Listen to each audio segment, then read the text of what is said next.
victory party ng lahat. Gusto ko yan, gusto ko yan. Thanks, Miss Mel. Direct Nuel! Magandang gabi po sa inyo lahat. Salamat po sa pagpunta kahit alam namin na matraffic kanina. Maraming po salamat sa laging pag-support. Thank you, Direct. Alden! Ayos po, magandang gabi po.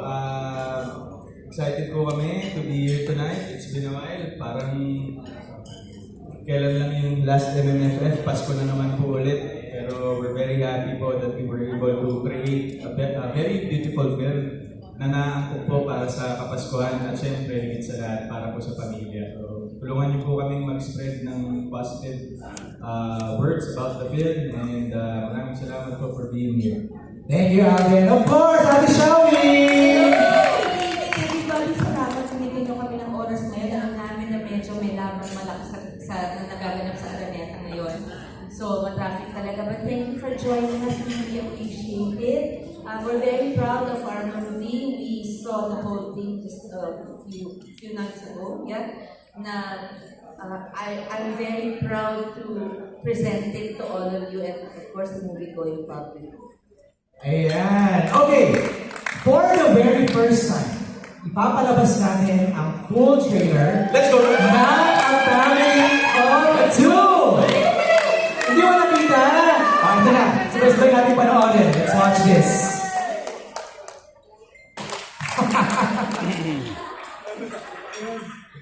Okay. Alam ko, I'm sure our friends from the press, marami nang gustong itanong sa inyong lahat. Pero siguro, I just wanna say first that CINEKO, coming from a success of Family Matters last year, Alden coming from the success of 5 Breakups and a Romance, Adishawi coming from a success of Dear Heart concert, ano yung mindset nyo coming into this Metro Manila Film Festival? Kasi pareho kayong mga success yung pinanggalingan ninyo. Exactly yung question sa tingin ko, LJ. Kasi for me, it's going back to basics, to what really matters in life. It's really the people you love the most. Dito sa movie namin, we show that. And I have missed doing movies as wholesome and as heartwarming as this, na walang komplikasyon sa storya, walang dinagagdag na hindi necessary. Simple, real life, nangyayari. Nabiyuda yung mommy, 5 years old pa lang yung little boy, so silang dalawa lang magkasama habang buhay hanggang lumaki na siya. Right. So, syempre, kailangan na niya mamuhay ng sarili. Paano na si mommy? So, it's what happens in real life. Very relatable. Very relatable and very well directed, very well written, and very well acted by my co-actors. Everybody had a good part, everybody had good lines, everybody's relevant and necessary in the movie. Right. Walang basta sinigsek, walang ganon. May role lahat talaga. Significant ang role ng lahat. Alden, ikaw, coming from the success of your movie with Julia. Kasi the thing about the films I'm making this year, like 5 Breakups and from Family of Two, ang laki kasi ng nagiging effect and pagbibigay ng mind condition when you see the film ahead of time. So I hope it will be a common practice with all our films na after we make the film and after pag na-picture close na siya, let's give it to our actors na mapanood nila beforehand, before mag-start ang promo, before ng premiere night. Kasi iba yung nabibigay na confidence ng mapanood. Yes, nang mapanood mo siya ahead of time because you will have a full circle of how you can promote your film, which is what happens sa 5 Breakups and now dito sa Family of Two na parang ngayon since we are given such privilege na ako kasi at the end of the day, as long as we have a good film, as long as we have a great story, I mean the blockbuster is parang ano po as long as I know that I'm part of a project that is relevant and that has a good message in it, diba? Parang everything will follow na lang. Right. So, yun, sana po lahat ngayon, starting next year or this year, ipapanood po natin sa mga artista, especially the lead actors, yung pelikula or yung proyekto bago pa man po ito makita ng ibang tao. Kasi iba po yung naibibigay sa amin. Like yung kung ano po kami is, yung emotions po namin ngayon is because we have watched the film and we know we have a good film for the Metro Manila Film Festival. Alright, thank you, Alden.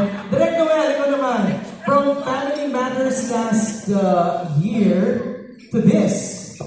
Yes, actually, malaking challenge for us na isipin itong kwento na to kasi ang laki ng naging impact ng Family Matters sa mga nanood. So, parang gusto namin, parang ang CINEKO, sabi nila, let's do another family story, a family movie. Kasi parang Pasko di ba? Ito yung panahon para sa pamilya. At gusto namin na hindi lang basta magpalabas ng isang pelikula, kundi isang pelikula makaka-relate ang mga tao, isang pelikula na marami kayong matututunan. Tapos yung paglabas mo ng sine, light ang feeling mo kahit na medyo naiyak ka. But it's a feel-good film na gusto mong i-share sa buong pamilya. And besides, for general patronage kami. So, pwede isama lahat talaga ang buong pamilya. Pati mga sa Alright, okay. Simulan na natin ang Q&A. My friend Gorgie Rula will be assisting me sa Q&A. Kasa ka, Gorgie? First question from Kuya Mario Bautista. My first question for hello.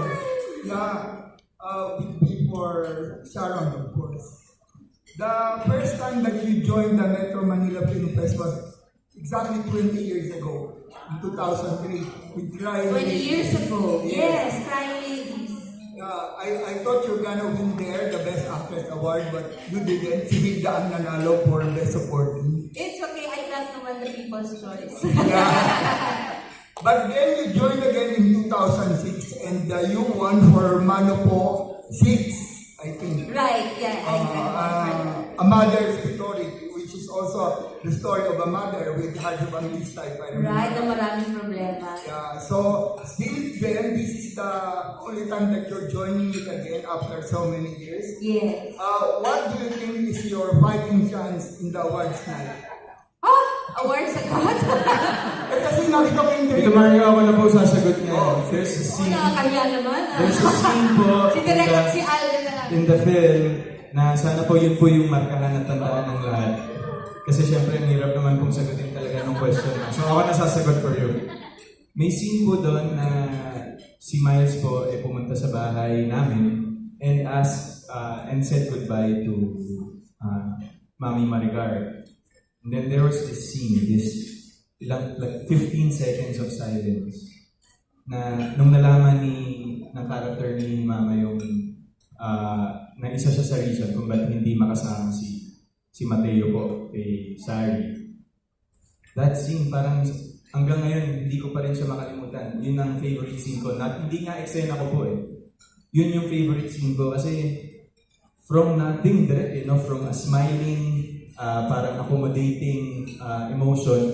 All of a sudden, nakita po yung switch ng walang cut. So, abangan niyo po yung part na yun. And I think malaki po ang chance ni Sharon Cuneta. Okay, may gusto sabihin si Miss Mel. So it's a wordless scene. Wordless. Wordless po, yes. Ikaw, Direk. Tita, sorry, papasalutin. Kasi sabi ko kay Direk kanina, Direk, baka tayo lang naman nakakaramdam noon. Baka naman hindi maramdaman ng audience. Then, sabi ko kay Sharon, actually, nung during the shoot pala, sabi ko, pagpili kong ganyan, nung nag-cut ako, niliyak yung mga tao, tapos, nung parang sa panood nila, sabi ko, diba, masterclass in acting. Kasi mata-mata lang talaga. Alam mo yung ang daming nuances. And ako kasi as a director, sa kay editor lang, mahirap i-capture kasi yun. So, pero kuwang-kuwa, it's a magical moment yung pinakita ni Sharon. So my next question is for Sharon. since this is the first time that you're working with each other, how's the experience working with each other, Sharon and Alden? One of the happiest experiences of my working life in my 45 years. Super. I understand why Alden is Alden. Now that I've worked with him, I understand why the biggest stars are really the humblest. I understand that better now. I've worked with the biggest, I mean the older ones, some are not even with us anymore. They were always the humblest. And Alden is one of those. I know he's gonna have, alam mo, it's not just becoming sikat, it's about staying in power. And Alden, for sure will have that. For sure will have that. He's handsome, he's a good actor, a great co-worker. Yung face niya made for the screen. His eyes are more expressive on screen. Don't you agree, Direk? No, I mean, of course, expressive na. Pero, syempre, si Pepe rin, miski paano, di ba? Pero, seriously, one of the best working experiences of my life and one of the happiest. Not just Alden, actually. Right next to Alden, Direk, the whole staff crew. You don't ask anyone what jacket, we will be together forever. Tita Mel and I, she's seen me grow up. Miles was my daughter in BFF. Ang talagang bago lang sa akin na naging idol ko si Pepe. Talagang unang kasi mo lang sa trailer. Sino Pepe? Captured sa video yan, ha? Hingi ako ng kopya niyan. Alden, ikaw naman. At saka anak talagang tingin ko sa kanya. Ano pa lang, day 1 pa lang po actually nung first workshop. Actually, ganun parang usually yun yung kinakaganda ng workshop. Kasi, well, from experience also si Direk Nuel, hindi ito yung workshop na papa-actingin ka. Well, we did quite a few scenes, but it's really more of getting to know. Like our core, yung core po namin, well, of course, the director and his co-actors. I think that's one of the, so parang yun yung maganda pong magandang aspeto na more than the actual work po, which is the craft, which is acting. It's really about getting to know and loosening the tight spaces between the actors po. We talked about this na, diba? When we had scenes together, they were all effortless. They were all so automatic na-feel ko talaga anak ko siya. So talagang 150% ang bigay ko sa bawat eksena ng kasama ko siya. Nakasama silang lahat, pero syempre since siya yung anak ko dito, 150%, no inhibition, so natin, anak ko to, walang automatic talaga, sobrang automatic. Talagang feeling ko anak ko siya. Ganun din yung binalik niya sa akin. Mami ang turo niya sa akin. Ampunin ko na nga ito Alright, thank you kay Mario. Yes, Mario. As the other members of the cast, anong role nila si Okay. Si Miles and si Pepa? Alright. Your roles, please. Pepe. Ako po talaga yung bida dito. And grateful to have a very supporting cast. And, ikaw ba ang plot twist? Ako. Hindi. Ako po yung ako po yung... Hindi niyo ako nakita sa trailer, di ba? Kasi it's a mystery. Yes. Relax ka lang na exposure dun sa Yeah, ito pong poster. Nandun po ako sa other side. Others! Then, joke lang po, joke lang. Ako po, to be serious now, ako po yung office mate ng makulit ni Alden. Medyo mahirap nga kasi medyo malayo sa totoong buhay. It's a very challenging role. Yeah. O yung yung mga nakakairita na sa office, yung laging may sinasabi. Ako po yun. Bubuskin. Diba? Mars, ikaw naman. What's your role here? Ako po dito si Zari. Jowa po ako ni Mateo. Spline mo yun. And then yung character ko po ay, wala ako. Boss Jowa. Yes. Boss? Boss. Boss. Boss po ako ni Alden. And lumaki po ako ng walang parents na. So yung character ko, strong independent woman siya. Okay. So doon, iikot yung story namin dalawa kung hanggang saan ba. So, dominating jowa. Parang gano'n. Ano ba? Hindi rin. Siguro representation din si Zari dito ng mga independent modern women of the Philippines. Alam mo, uso na siya ngayon eh. Parang trend na siya na, of course, Lady Boss. Oo, Lady Boss. Yan. Yan si Zari. Pero kahit Lady Boss kasi yung character niya, hindi ka mahilig sa kanya eh. Hindi mean eh. Parang magaling lang talaga siyang umarte at magaling siyang magtrabaho. 0917. Jacqueline, Miss Jacqueline, please, what's your role here? Yes, ang role ko pa dito ay si Oder. Nakakit bahay ni Sharon. Okay. Kulit ng kulit sa kanya. Kasi parang lagi siyang very focused kay Alden na parang nakakalimutan niya yung sarili. So ako yung, tama na, halika na, sumama ka na sa akin. So ako yung tagagan. At sa tayo ko na, magsuzoom ba kami? Parang ikaw ang BFF kapitbahay. Yes. Marites din. Ako po. Masaya din yung kapitbahay. Kuya Maria, maraming salamat for your questions. Reminder lang po, 2 questions. 1 your question, then follow-up question. Tama, Barney? Yes, one follow-up Okay. question. So we can accommodate yung lahat ng Tama. Our second question from Tessa Mauricio Ariola of Manila Times. Hello. Good evening, Ate Shawi. Hi, Alden, and of course the rest of the cast direct. Hello po. Very exciting, of course, to have the two of you in one movie. All heart talaga. Pareho kayo. Sobrang sabog ang love, sigurado, from the movie. Pero I just medyo naisip lang namin, we know, Alden, that, your mom wasn't really with you most of your life, First yung question ko siguro sa'yo, was there any bittersweet moments while doing the movie with such a loving mother, realizing na, I didn't really have that in my life? In every scene. Pero the thing about right now po kasi since pag umaarte na po ako ngayon, of course, nandyan pa rin yung inspiration ng nanay ko. Pero ang bilis ko lang na-attach talaga dun sa character ni Mateo. Kasi parang basically, in real life, my mom is absent. But this time, my father is absent. So, parang ganun. Whenever we do scenes, kami yung dalawa ni mama, parang like what she said, madali. Kasi po, parang instantaneous yung dating ng emotion and at the same time, it's like not acting at all whenever we do those scenes. Ang gaganda kasi ng linya eh. Oo, ngayon yung writer eh. No, but may I just add, sobra yung bonding namin ni Andrew. Sobra yung bonding namin. I didn't expect, sabi ko, I wrote you a letter, sabi ko parang, napapanood lang kita. Yung hindi ko naman nakalain na yung pagdadating sa buhay ko yung sa ALDEN RICHARDS, na mamahalin ko ng ganito.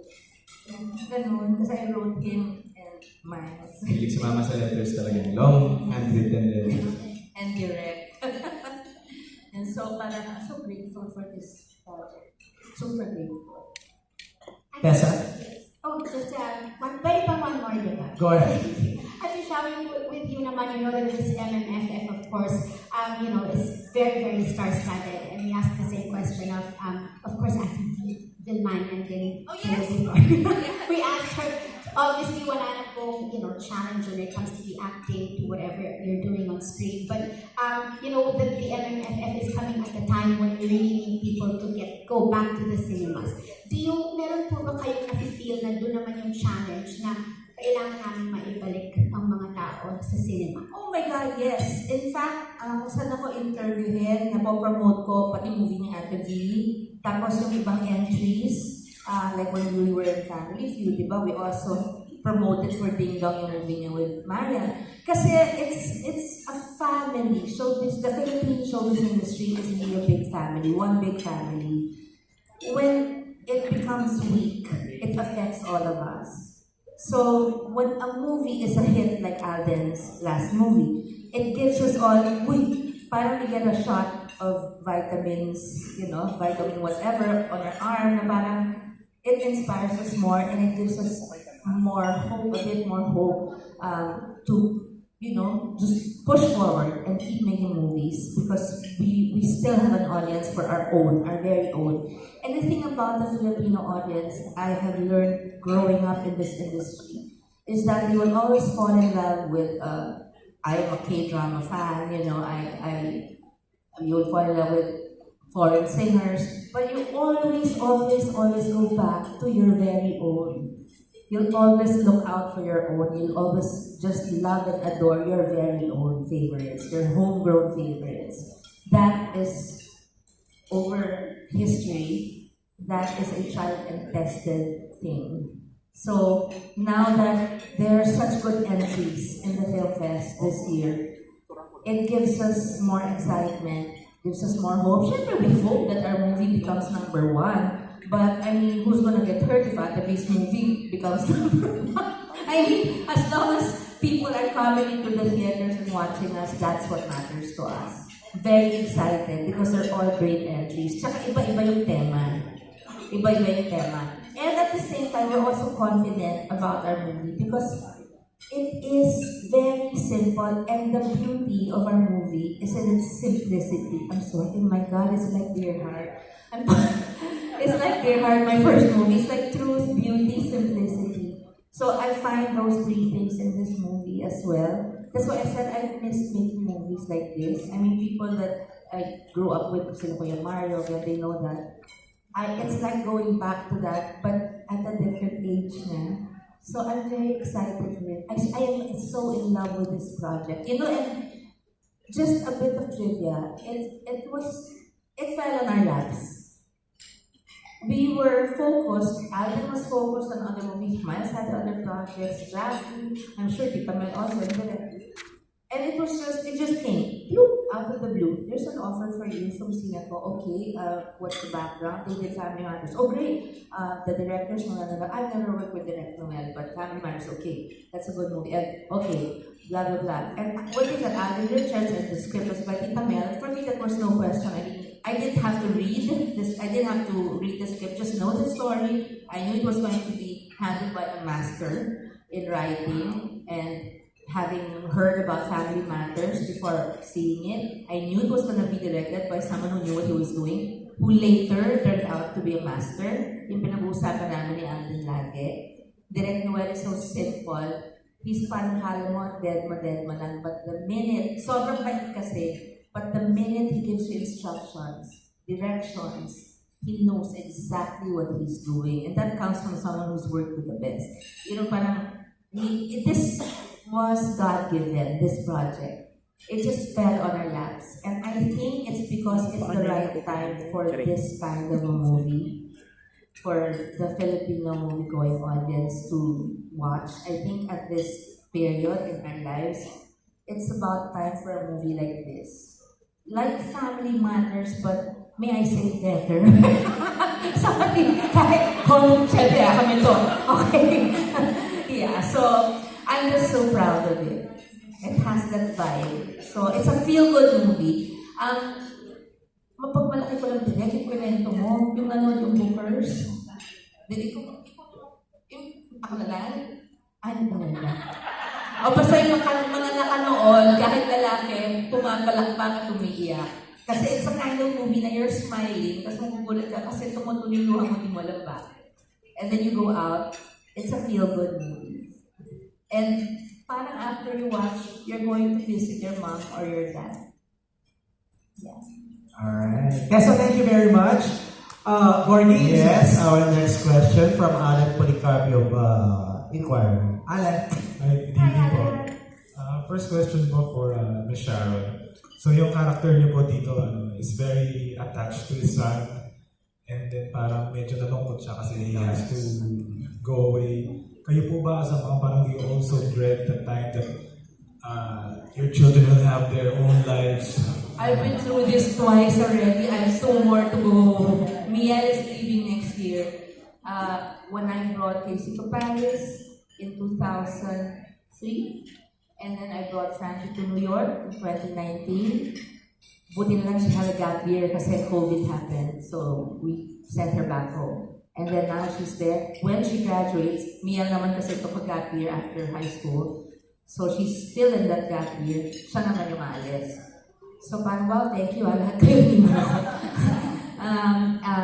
And then, so I will have Miguel left. And Miguel is now 14. I have 4 more years. And he's leaving. So talagang dadating sa point na with Casey pala, I realized that na.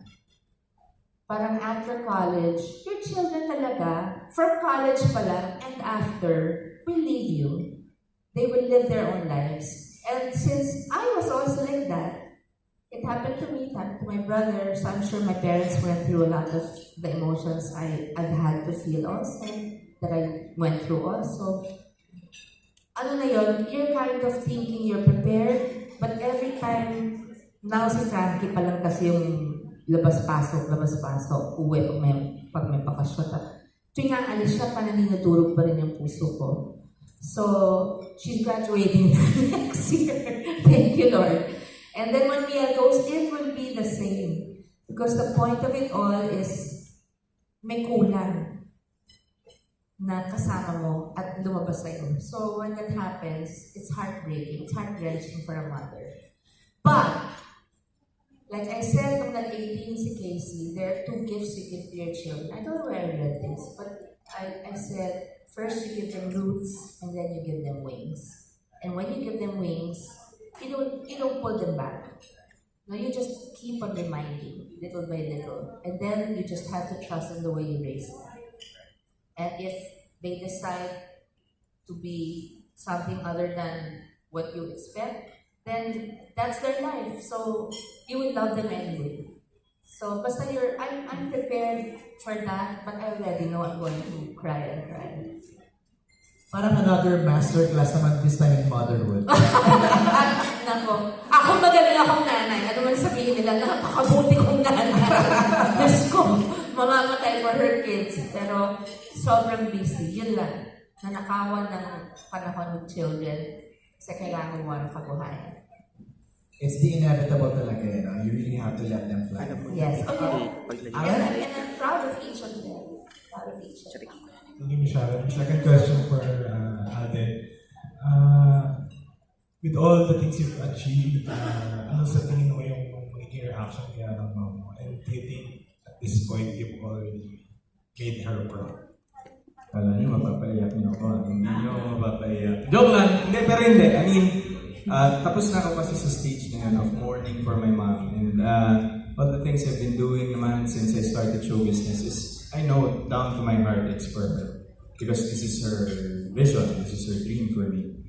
And I think talagang masasabi ko talaga if there's a chance that I can talk to her, Oma, I have fulfilled your dream for me. So I hope you're happy. And siguro ganun talaga, when you put others first before yourself in everything that you do, everything will follow. Hindi mo kailangan effortan. You know you're a good person, you're dedicated to your work, you're committed to your work, you keep on improving yourself rather than comparing yourself to other people. So I think that's the benefit of having that mindset na you're only at competition with yourself, and at the end of the day, do it for the Lord, do it for your family, and do it for the people who matters to you. I think that's the definition of a successful person. Alan, maraming salamat. Thank you. Gorgie? Yes, next from Kate Adahar of Random People. Kate is right here in front. Fresh mo naman, tita ko.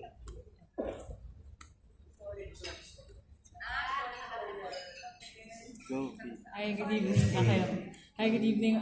My question is for Alden. Ano yung similarity or difference ng real mom mo, ng late mom mo kay Miss Sharon? Miss Sharon, ano po yung pagkakapareho, pagkakaiba ni Alden sa mga anak niyo?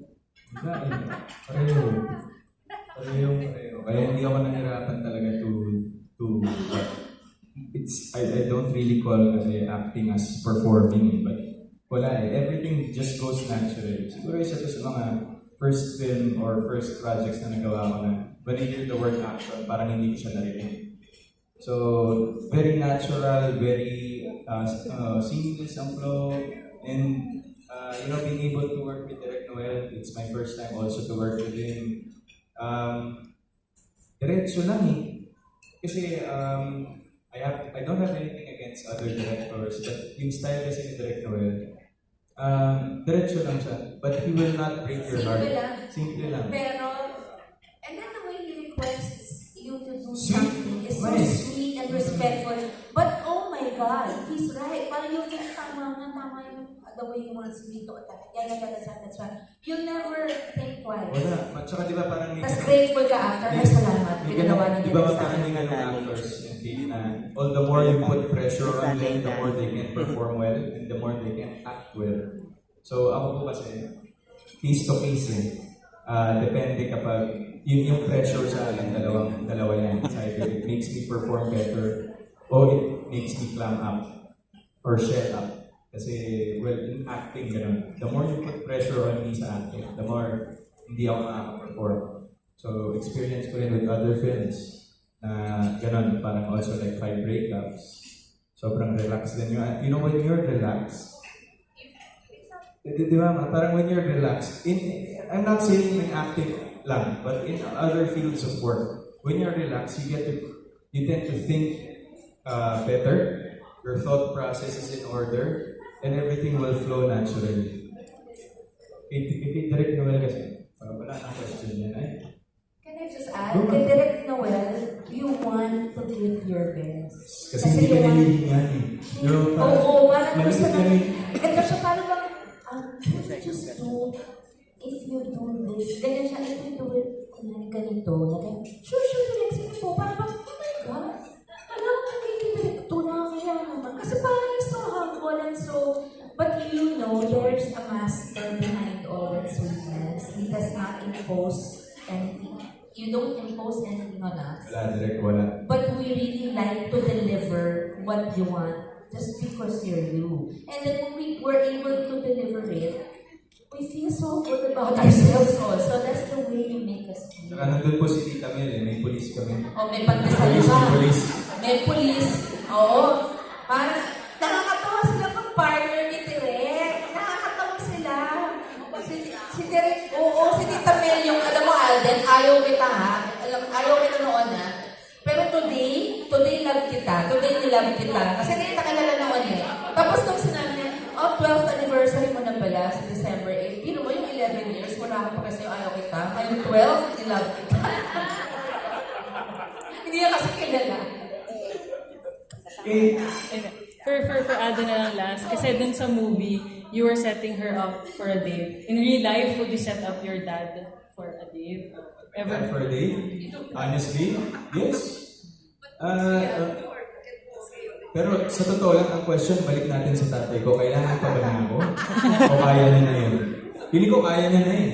So, but, you know, parang ganun nga, parang my mom passed away April 8, 2008. So, it's like almost like mga 15 years ago. I think my dad deserves to live his life the way he wants it to. As long as hindi niya napapabayaan kaming mga anak niya, hindi niya napapabayaan yung mga magulang niya, nabuhay pa rin ngayon, yung lolo at lola ko.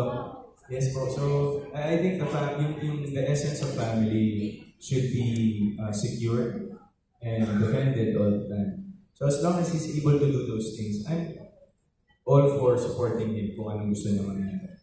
Pero di ko na kailangan mag-set up kaya niya na yun. Thank you. Thank you, Kay. Gorgie, who's next? Yes, ito naman from June Nardo. June! Narda! It's been such a long time. It's been a long time! Sabi ko na nga ba? Oo, yun nga eh. Christmas is, sorry. Around the corner. Hindi naman sinipat sa akin. Okay, sige ito na. Ano to, sport na lang, tanong ko. Kasi kawawa naman si Mar, hindi mo matanong ko yung pala yung kay Ladja, di ba? May kinala mo si Andrea, di ba?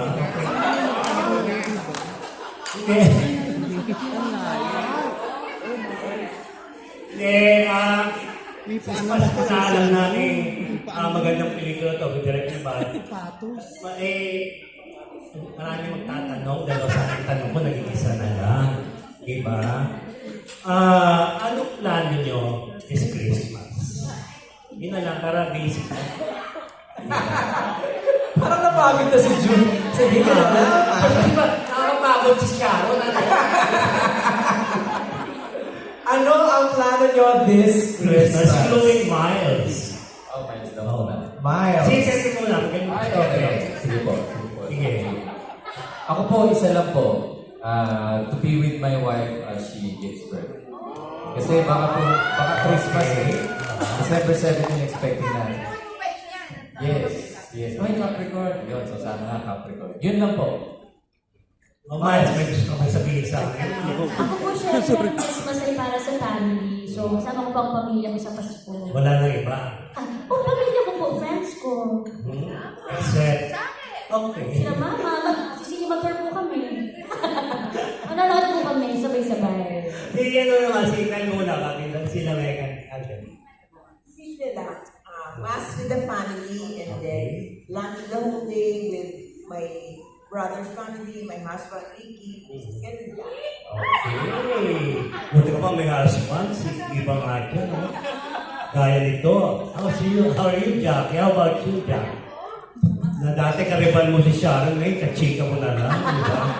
Ako, syempre, panunurin mo lang yung pelikula namin. But usually, Christmas is just we just spend it with my mom, kami ni Monchi, at yung mga anak namin. And then the next day, oo nga eh. And it's really more with family talaga. So, ganun lang, just be happy and grateful for what we have. Just be thankful sa lahat ng binibigyan ng Panginoon. Mga tanongin mo. Okay, yes. Direct ka. Ganun din. Ako sa mga kapatid ko, kasi wala na akong parents. So, we will have a mass for our parents para kasama na namin sila, and then family lunch, and then theater tour. Papakimchu ka? Theater tour. Sige, si Sharon na lang papakimchu, okay? Sa atin na muna, Megan. Ano po, theater tour po yan kasi day 1 ng okay. Tapos, yun po, dinner with family. And then, tapusin ko lang po yung season ng MMFF dahil alis po ako for my birthday for 2 weeks. I will be taking a 2-week break po in the US with family. So, kailangan ko pong huminga. Medyo ang dami ko pong ginawa ngayong taon. And mas marami pa po next year. So, kailangan ko lang po ito. Ide-direct pa na si Heaven. Oh, yes po. Yes, Tito John. Yes, Ismael? Yes, it's me. It's been such a long time. But you're just also around the corner. Oh my God. Yes. Panagdang ka. Ako mawala. Especially, kulang yata ang mga anak mo. Parang simple lang ako magpasko, simple lang kami lagi. It's always just, sa buwana, kami lang, just my immediate family. But it will be the first Christmas na Casey will be spending with her papa. Okay.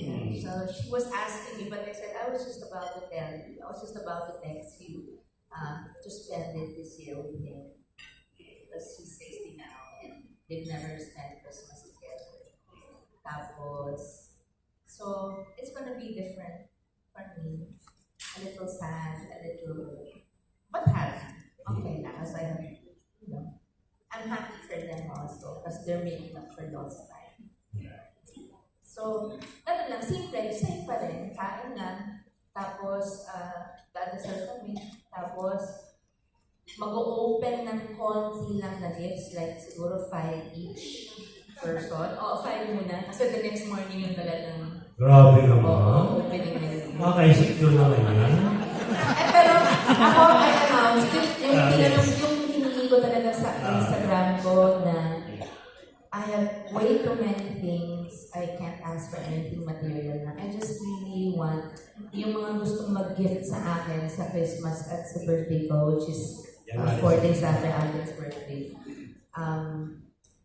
is to donate to Portion Project, the animal rescue. Yes. Because it's really, it means so much more. It will mean so much more. Kahit every little amount will count.